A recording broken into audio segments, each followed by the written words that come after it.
Good afternoon, everyone. Our apologies for starting a little bit late. We had some minor technical difficulties, but I think we're on top of them now. I would like to begin today's session by acknowledging the traditional owners of the lands on which we each live and work. We're coming to you from various locations.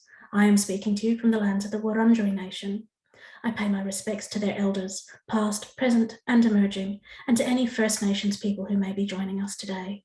Sovereignty has never been ceded. I am Ruth Gormley. For those listening in, I am a cis white woman with pale framed glasses, a collared shirt, short hair, and an unplanned COVID mullet, but I wear it well. My preferred pronouns are she and her.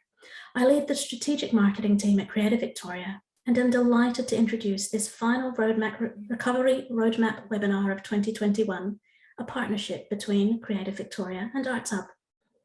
Right now is the perfect time to talk about how we, in the creative industries, can ensure we put accessibility at the centre of our thinking. Carolyn Bowditch, CEO of Arts Access Victoria, consultant, mentor, and internationally recognised artist and expert, will be speaking to us today for our webinar, Putting Accessibility First for Your Event. Carolyn will offer ideas on how to welcome a new and growing audience, as well as how to include a diversity of performers to make a successful and accessible event. She will share her experiences as a performer and maker and give real-world insights into the topic. We're very excited to have her here today. I hope you take some really practical ideas back from this session to help you expand and deepen your practice and your work. On the housekeeping front, this webinar is, as always, being live captioned. If you'd like to access the captioning, just select Show Title from your Zoom menu. We are also recording this session, so any questions you ask will be on record. The recorded webinar will be available through the Creative Exchange page on the Creative Victoria website and on Arts Hub. We send out a survey following the webinar, so please fill that in and let us know how we've gone and what you'd like to see in future. I'll now pass over to George Dunford from Arts Hub, who will be speaking with Carolyn today. George. Hello, and welcome to Putting Accessibility First for Your Arts Event. My name is George Dunford, Director of Content at Arts Hub, and in terms of audio description, I'm a white man with a scruffy beard, a collared shirt, and I haven't had a haircut for 3 months, but I can't wear a mullet as well as Ruth, I think. We're really lucky to, I'm joining you from the lands of the Kulin Nation today.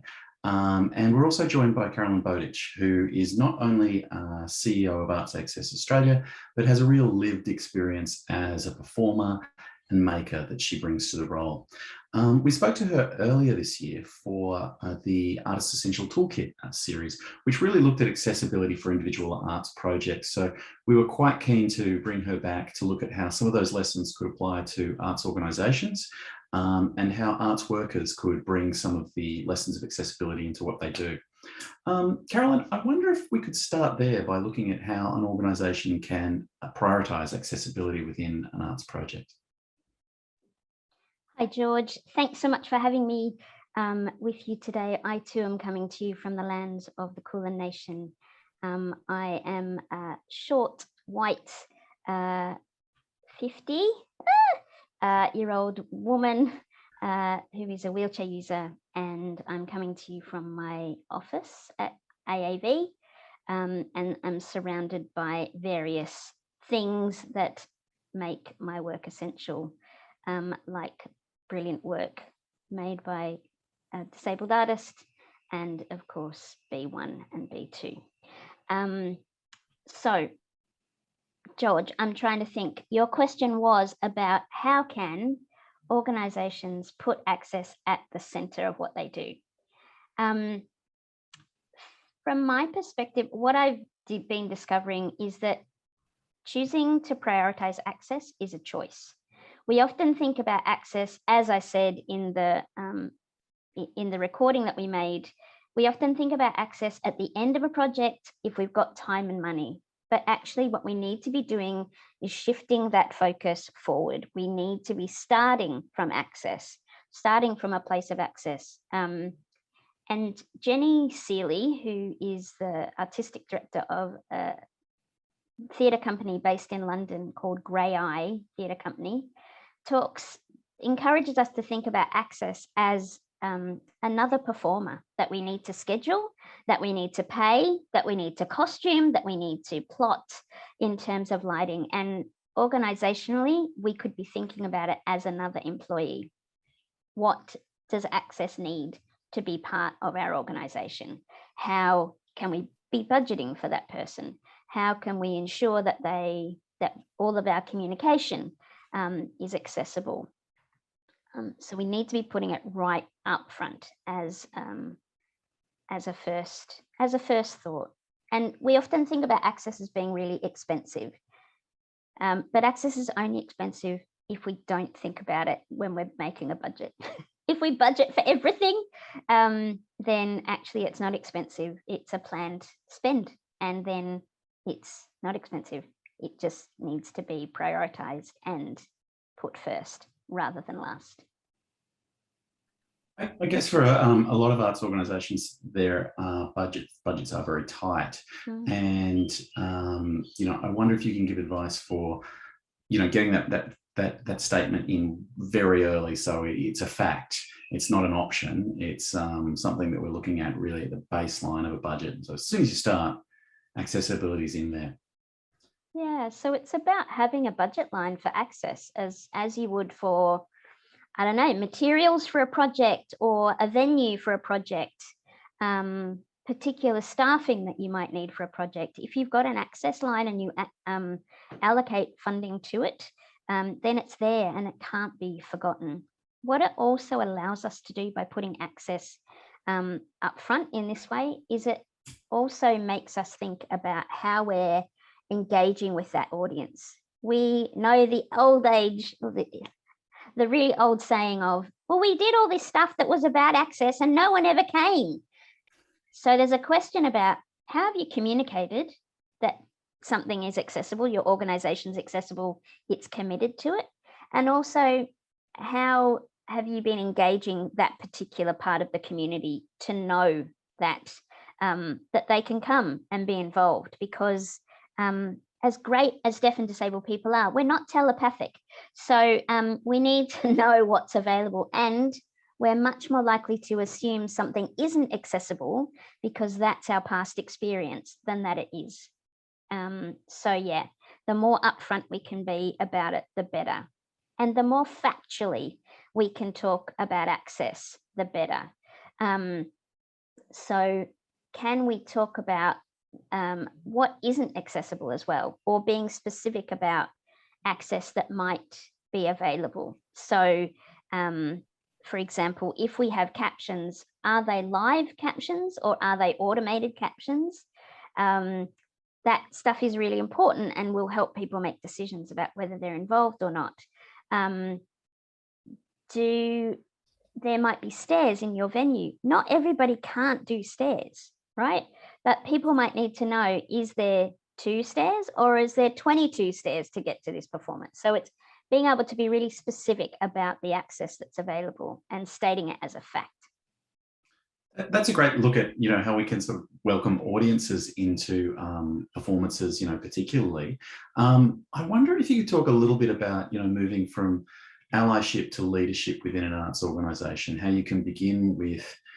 I think a lot of people would say there's an interest and a sympathy in that allyship, but how do you move it to the top of an organisation to say, look, we've got to be doing this? You employ people. You employ deaf and disabled people in leadership roles. I was having a conversation with some amazing disabled artists last week, and they were talking about the fact that the way that we can really bring about change and the way that we can really change the way that we operate is by bringing in and employing people that are part of an oppressed group. So if someone has been oppressed in some way in the past, whether that's due to race or disability or whatever it might be, they are more likely to come in and bring about a different change than the status quo that we're so used to. So it's about it's about employing people in those leadership roles. And if you can't find someone that fulfills the skills that you think is needed for that role, really think about how you're growing leaders. How are you growing deaf and disabled leaders within your organizations as well? What are your succession plans? Acknowledging if you don't have those skills, this is nothing to be ashamed of. This is a reality, and we're all learning this as we go. But we need to really be thinking about where the next person for our jobs is coming from, and how are we growing that person, and really targeting people, really inviting people in, and allowing people to really know the value that they would bring to your organization, and the unique perspectives that they would bring in as well. And I guess that's part of, an education campaign within a workplace, being able to say, hey, there are other people who, we want to bring in and we want to make feel welcome in this workplace. So, how can we educate within a workplace, an arts organisation or otherwise? Yeah, I think there's something really important about thinking about the culture of an arts organisation or the arts sector. We know that ableism is alive and well, and we know that non-disabled people are preferable, are the prioritised group within arts and cultural spaces. That's just a fact. That's where we are, and we are trying to change that, and we want that to be different. And I hear that all the time. People say, but we don't want it to be like this. So it is that thing about, so how do we change it? And we start those conversations with our leadership teams. We start those conversations with our boards. How many of you have got deaf or disabled people on your boards as board members? As an arts organisation, AAV, 75% of our board identifies as being deaf or disabled. And 50% of our workforce. So there's something which is not unexpected, right? But there are amazing people out there. So when people say, well, we can't find anyone, it's like, okay, well, talk to us. We can connect you up with some brilliant people, because there are definitely people out there that can fulfill leadership roles in a heartbeat. But they just might not be the culture within your organization that allows people to really feel like this is. Some of that stuff can come through making employment statements when you're doing your advertising of your jobs, to actually make a statement that says, this is something that we are working on. We want to be employing deaf and disabled people. These are the actions that we're taking to actually help us to achieve that. There's many things. Also asking, again, talking about access as a fact, but asking every person that you interview, what are their access requirements? What do you need? So Kate Hood, who lots of you will know, is an amazing actor and theatre maker, and is one of the board members at AAV. And Kate has this question where she says, what do you need to do your best work? And that's the question that we should be asking every person we interview. What do you need to do your best work? It gives people the opportunity then to talk about, this is what I need in terms of access. They don't have to tell you the ins and outs of their disability, because that's not relevant. That information isn't necessarily relevant to you. But what they can say is, I'm up for working 3 days a week, but I need to work day on, day off, day on, day off for stamina. Or there's a particular piece of equipment that I might need, or I need to work from home, which we now know is possible for everybody. And that is a whole other conversation we could have, George, about the evidence that COVID has given us that now won't go away, and I won't stop talking about. So please don't stop talking about it. I mean, I think there has been a lot of opportunity in working from home, remote access and that sort of thing. And I think, I've heard other people speak of it and say, like, well, now that we know that this is possible, we're not going to, we're not going to step away from this. Conferences should be able to be hybrid events to allow more people to have access to them, from not only from an accessibility, but, from a geographic kind of exclusion as well. So I wonder if there's anything else that you've observed, that sort of happened during the COVID time that's been you know, a step forward that in the past people would have said, there's no way we could do that. Working from home, it's ridiculous. Imagine it. Yep. There have been so many things. And again, in this conversation I was having the other day, the disability community has been incredibly patient. And there's been many things that we've been told about. Change takes time and things can't change overnight. And now we've got evidence that actually it can. What we saw in 2020, 2019 was actually things can change overnight if the majority of people need it. So what we saw was anyone can work from home. We saw that anyone can study online. That's all doable. It's all possible. We saw that performances can be projected into our homes. You can visit an art gallery on the other side of the world. All of these things started to open up that we'd been told could never happen. And it was a bit like all the rules dissolved.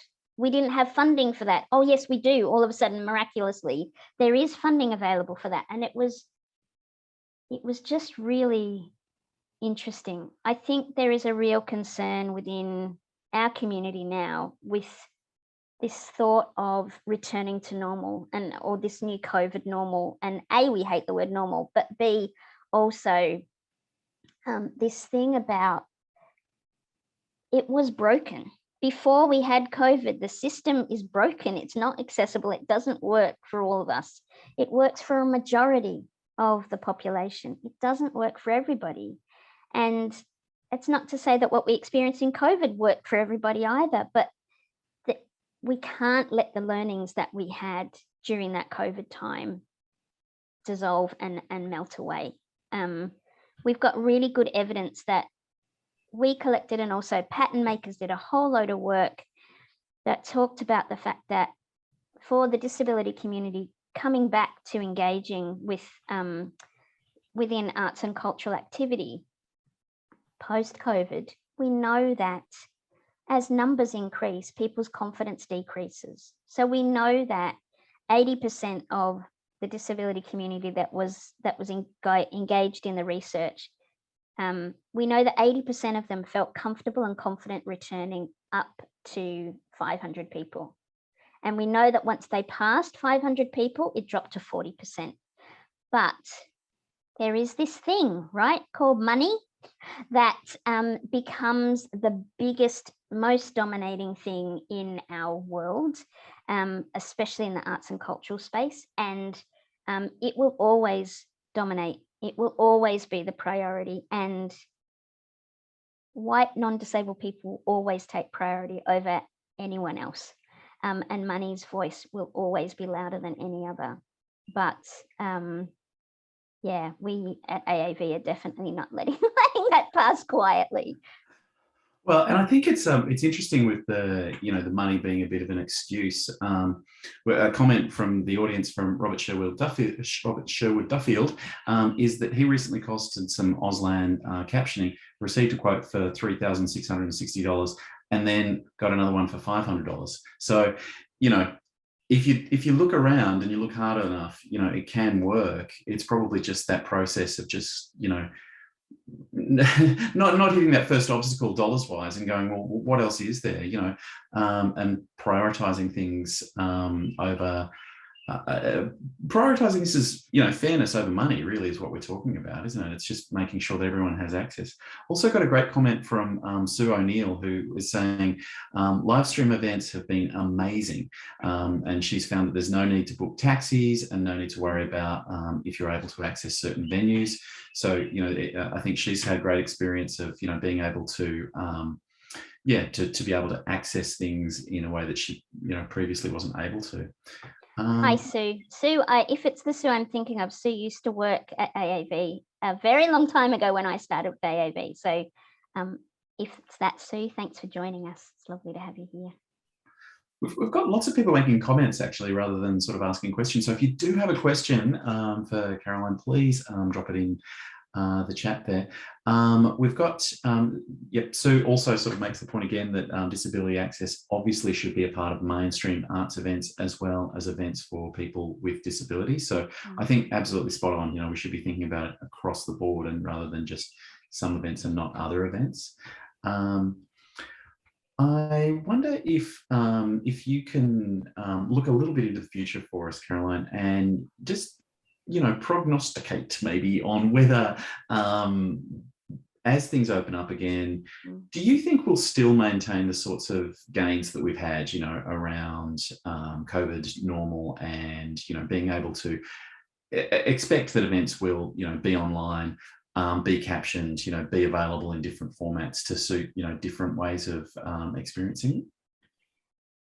I would love that to be the future that we see or that we have, because I think organizations will no doubt have seen, like lots of people that are joining us today will have noticed changes in audience numbers, changes in geographical reach that you might never have had before, the levels of engagement that people have had. And I think also people having the option to engage with a cultural activity at a time that works for them. So if you want to watch it at 3 a.m. rather than at 7:30 the night before, having that option to engage with something at the time when it works. One of the catchphrases that emerged for us last year was "Don't ditch the digital." Like, we've made so many advances in this space. We can't go back. There are lots of our community. It's really interesting to think that for so many people to experience the kind of isolation and the lockdowns that we in Melbourne had so much of, but the whole country experienced a little bit of, that is often an experience that many people in the disability community experience every day of their life.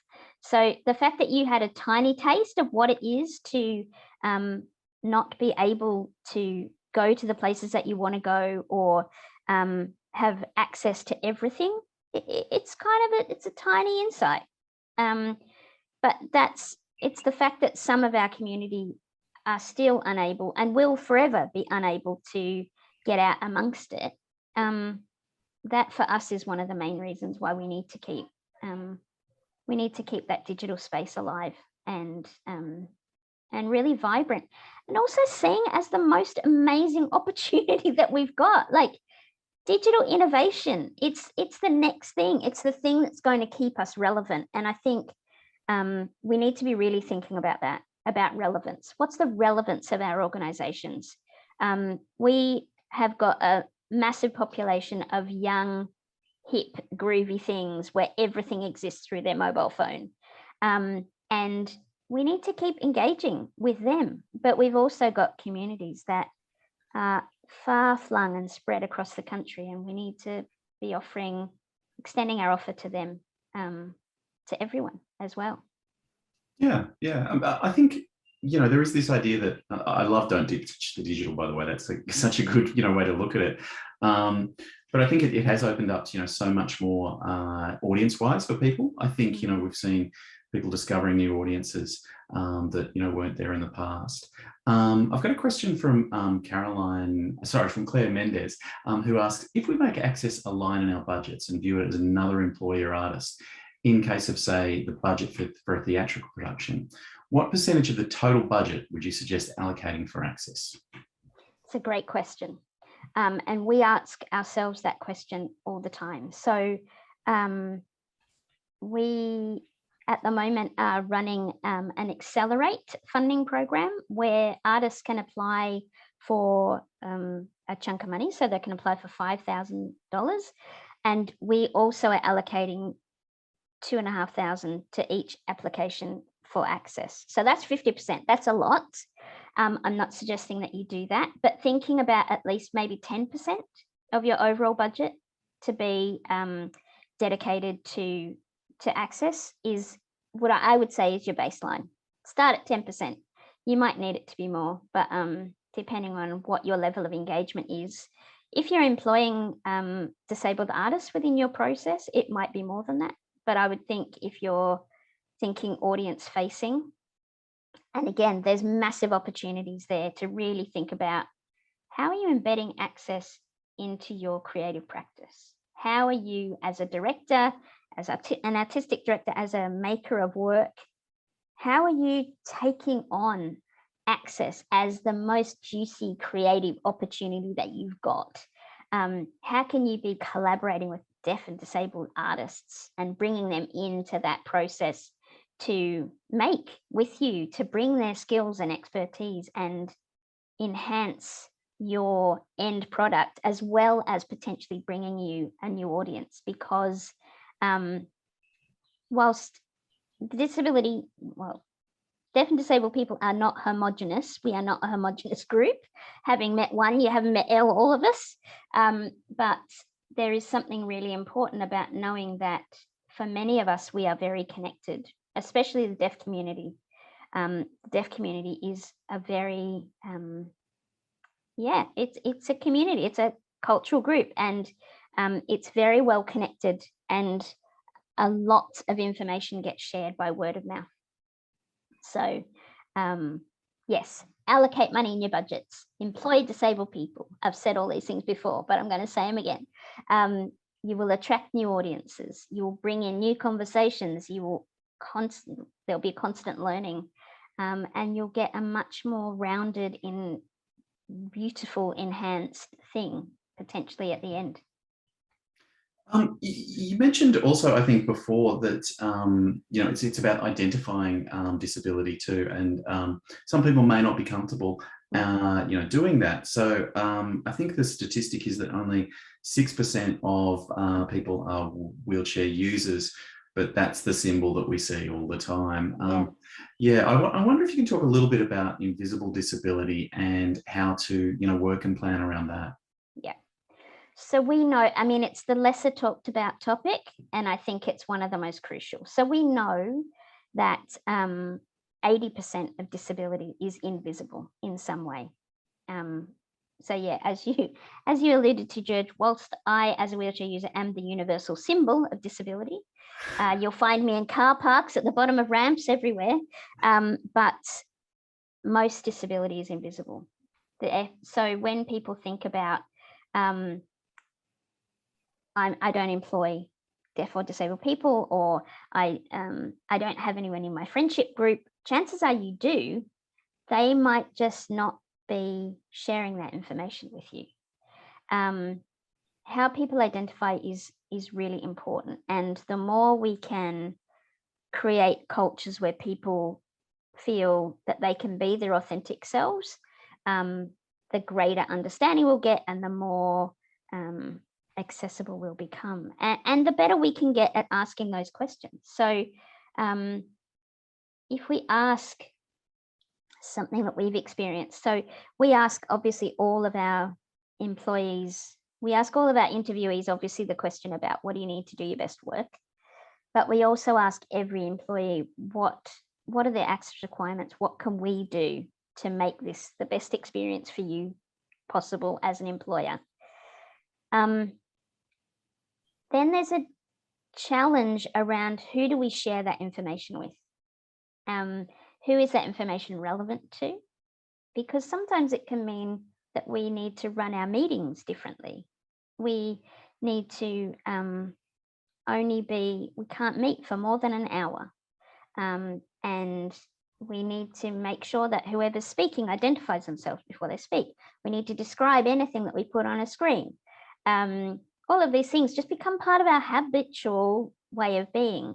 But there's something about people feeling confident to share that information, and that becomes about an organizational culture and a real commitment to cultural safety. And I've been doing lots of training with various organizations around cultural safety from a disability perspective, because we've been thinking about it from a First Nations perspective and also a cultural and linguistically diverse perspective, but we haven't been thinking about cultural safety from a disability perspective. And that, I think, is really crucial too, because we need to be skilling ourselves up we need to be creating those, culturally welcoming environments where if you identify as a disabled person within your organization, you then don't get dumped with everything that smells like disability within the organization, but actually you can do the work that you're there to do. And there's an understanding that access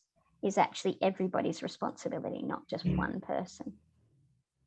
Yeah, that's a great look at invisible disability, and creating a culture, I suppose, to support it and to be able to to be able to change work practices and things. It did remind me that I should ask you, we are just at half an hour. Are you able to keep going for a little longer? Yeah, I'm good. Okay.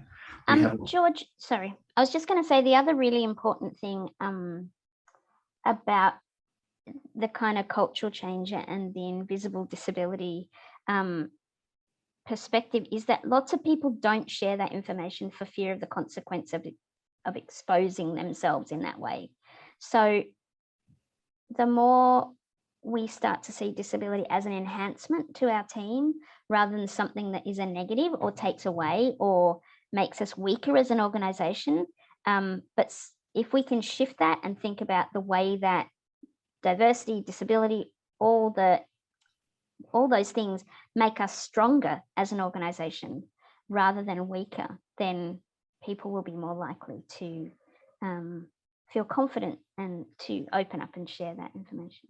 It's interesting, actually. Jodie Mundy posted a comment that said she liked that idea that it was juicy, that by including disability, you're making it richer and you're bringing more to the event.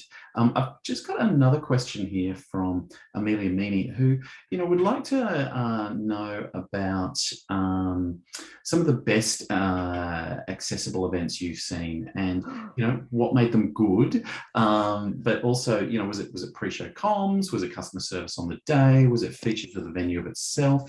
Towards that kind of, making people feel welcome idea, I suppose. There are many I could tell you about. And I feel like that's the other thing, that in Australia, we haven't necessarily been exposed to loads of this, or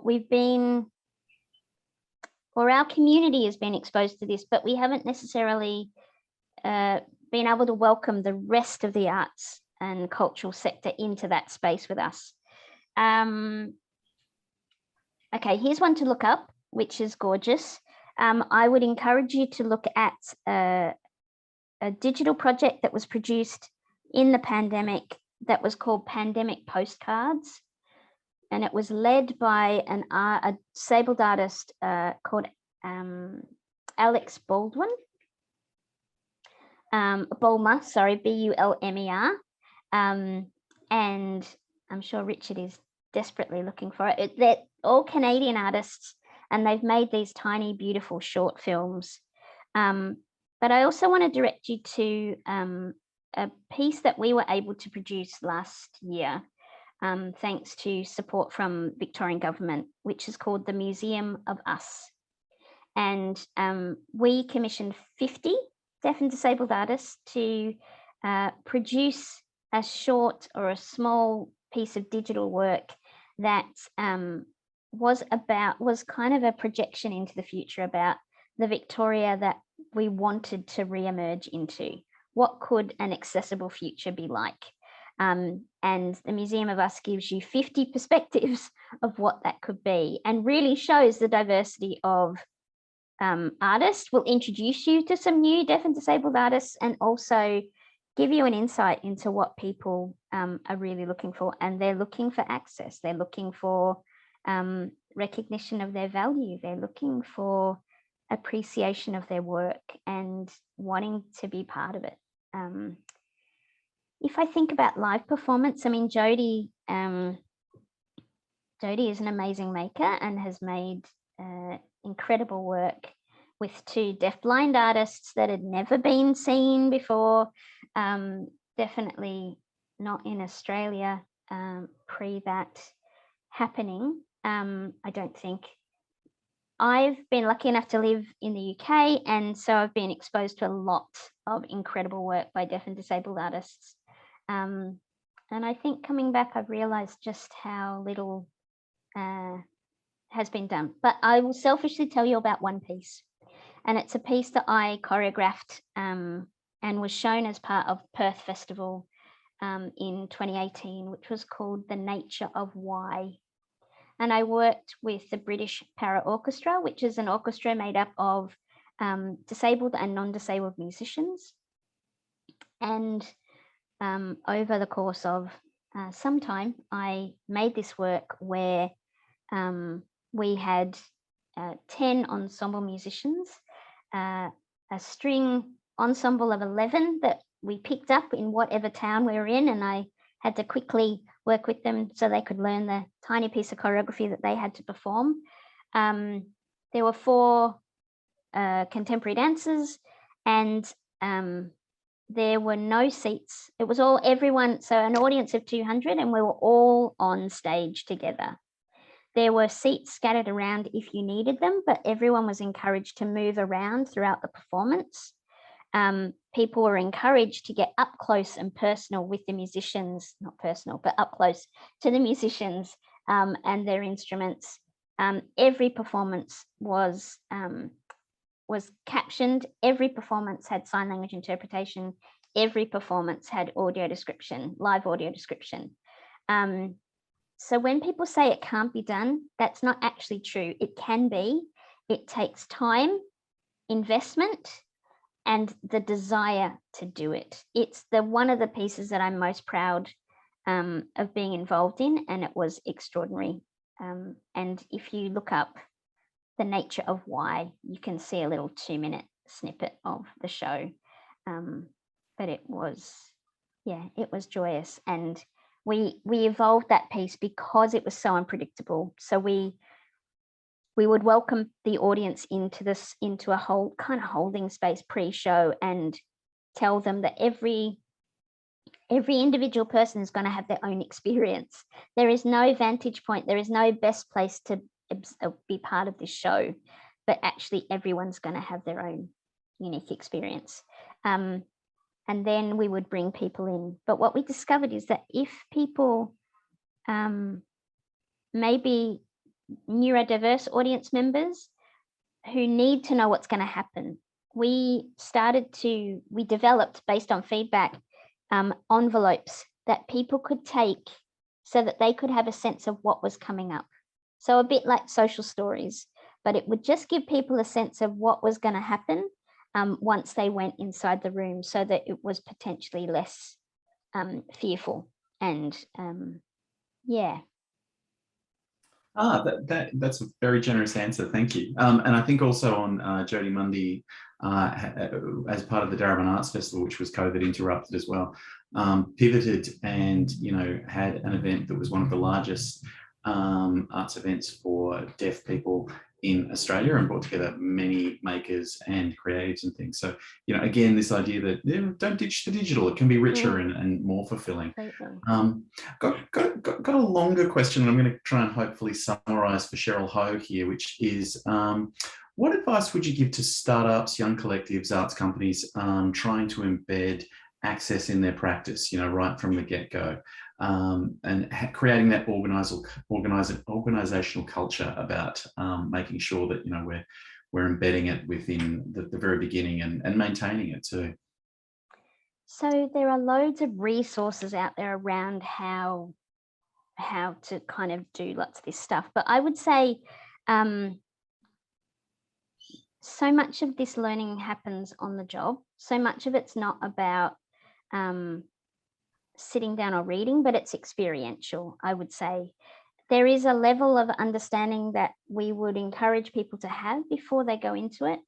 But how do you do it as a startup? Start to ask questions, start to connect with your disability community where you are, invite them in, employ them as consultants or artists, hopefully have some deaf or disabled artists that you actually have as part of the collective, and really learn as you go with them, but connect with community. I would say that would be a really big thing, and be open to the fact that this is a learning space and that you're up for learning. And be curious. I would say it's curiosity is one of our values at AAV, and I think there's not enough that can be said about curiosity in an artistic space. Learn together, create spaces where you can be together. Give us a call. We can connect you up with people as well, and we can chat through. I think part of it is about gaining confidence to occupy the space as well, and how to welcome people into it, which is so much about being genuine in the offer that you've got and knowing what you can't do in terms of, well, not what you can't do, but just knowing what's possible and just being, again, factual about various things. Meet people, talk to people. That's great. We're really over time, but can I squeeze in one more question, which is really germane to what you've just said.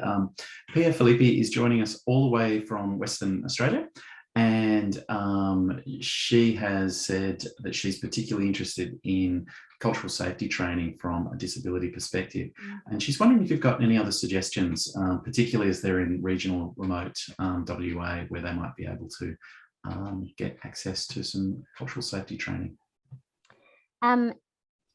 Give us a call. All of our training's been done online.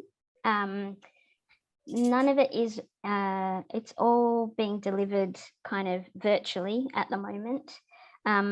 There is not a lot of writing about it at the moment, but there is an intention that myself and Kate Larson, who developed the training, will be actually developing a resource that sits around this. But yeah, get in touch and we can come and hang out with you in the virtual space. There are really so much. I mean, the first step to any kind of cultural safety is about self-reflection and really reflecting on your own practice. Doing things like looking at an unconscious bias online test. Have you ever done one of them? If not, have a go, see what you know. Follow some great deaf and disabled artists on Instagram, or connect with them via various socials, and they will make recommendations of books, or you'll see the kind of activity that they're being part of, and just do some of that baseline knowledge gathering. Yeah, that would be really good. I've been gathering books over the last 18 months, and we might put out a book list before long that says, these are the books to start with. Have a look at these. This is a place to begin. And they're all generated from deaf or disabled writers, because it's super important that it comes firsthand. It comes from a lived experience, because we know that so often our stories are told by other people or are made up by other people. They're not ours, or they're not told by us. So we really believe that these are our stories and it's our role to tell them. And I think in the spirit of Nothing About Us Without Us, there was also a book, Growing Up Disabled, by that Carly Finley edited, that pulled a lot of those voices together this year as well.